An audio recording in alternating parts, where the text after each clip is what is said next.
haddii lagu yiri badrool badan baa halka ku jira biyaha aniga iska leh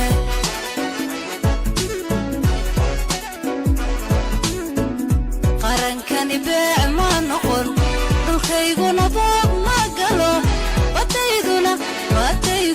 iib ma aha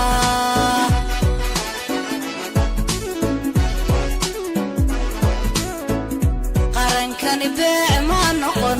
dhulkayguna boob ma galo batayduna iib ma aha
والله هو قيرودا horta heeskaasi marka xitaa anigoo qaad marka meel ka maqlo waa qeyrooda sababtoo ah heeskaasi wuxuu difaacayaa badda Soomaaliya waa Soomaaliya hadlayso marka la soo koobi karo dareenkayga sidoo noqdo marka aan ama qaadayo ama aan maqlo meel ka shidan tahay